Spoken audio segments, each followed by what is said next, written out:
Dahil umuulan at gustong kumain ng junakis ko ng lugaw. Tapos, meron pa ako ditong bahaw. Ayan yung bahaw. Siyempre, lalagyan lang natin yan ng tubig. Opo. So, dudurugin lang natin yung kanin. Tapos, lalagyan natin ng tubig. So, ito na. Nilagyan ko ng tubig. Dinamihan ko lang ng tubig, mga best friend. Tapos, hindi yung apoy. Wala nang wantas ang uran didiha, Manila Zoo. Sanglit. Ano na nang umulan dito? Yan. Pero kahapon, maganda naman yung panahon. Pero nung mga bandang madaling araw, kanina, yun, biglang lakas ng ulan. Ayan. Nilulumot na yung kalsada dito, mga best friend. Dahil wala nang tigil ang ulan dito sa Manila Zoo. Kasama na po ang Bulacan. Opo. Yes, nandito po kami sa Bulacan, San Jose del Monte, Bulacan. Mabuti na lang dito sa nabili naming bahay ay hindi po binabaha. Opo, yun po, thankful po kami dahil hindi po binabaha yung basurahan nga pala yan. Hindi ko pa siya nailalagay sa gilid. So, nandyan muna siya. Dito sa San Jose del Monte, Bulacan, may mga area talaga na hindi binabaha. Katulad na lang dito sa tinitirahan namin, dito sa lugar na to. So, thankful kami dahil hindi po binabaha dito. Pero, umuulan po, wala na po. Tigil ang ulan. Yun lang for today's video. Baka kasi sa mga nagtatanong kung binabaha pa po yung Valenzuela.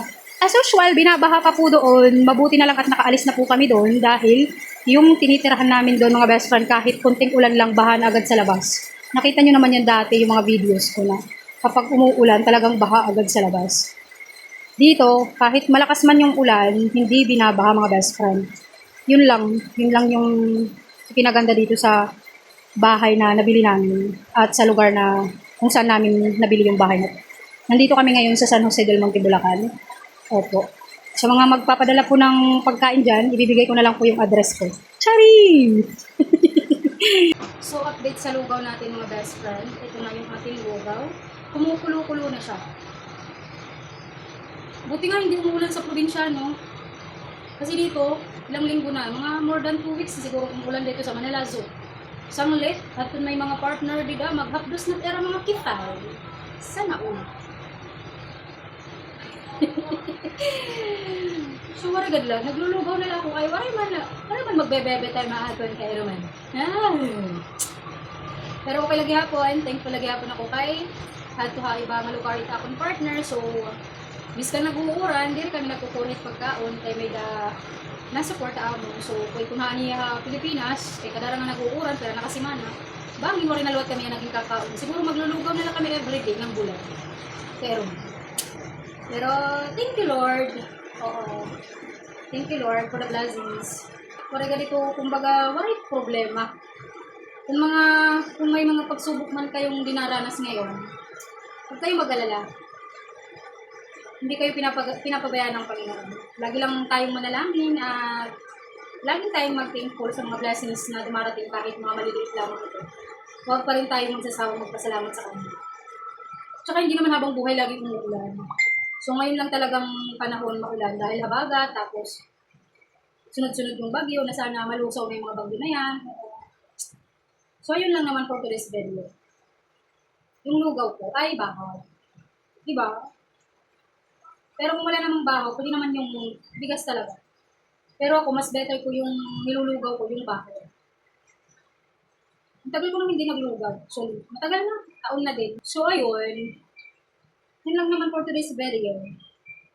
Update ko kayo kapag maluto na yung lugaw. Baka manawa kayo sa mukha ko. Update sa ating lugaw. Lagyan natin ng asin.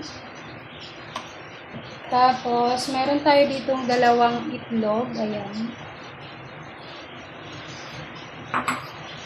And then, halukayin natin.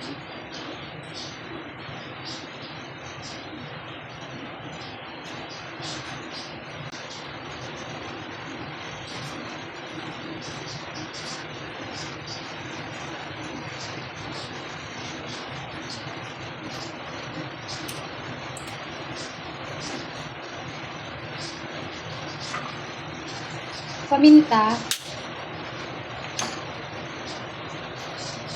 Garlic granules. Optional lang naman to. Kung wala kayo nito, okay lang.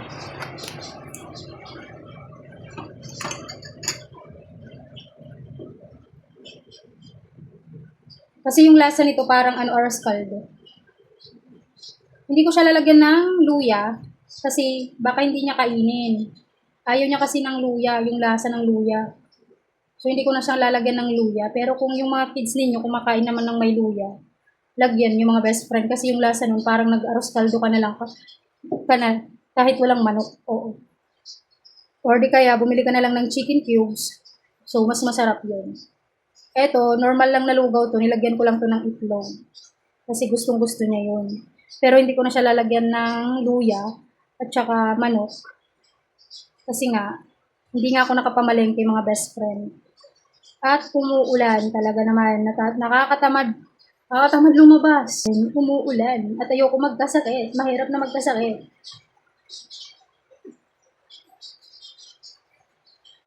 Lalagyan ko siya ng turmeric. Ayan. Turmeric ko mga best friend.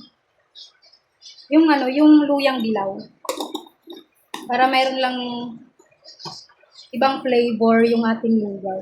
Tapos medyo may pagka-yellowish siya. Ganon.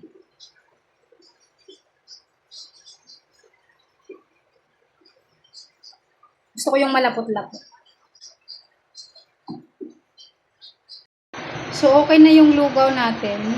Ayan. Pwede nang patayin yung apoy dahil aapaw na siya.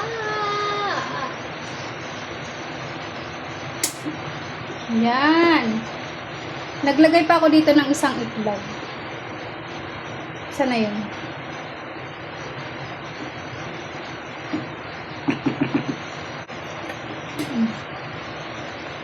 Okay, sandukin na natin. Ayan, bigat. Okay, served with love. Kain tayo.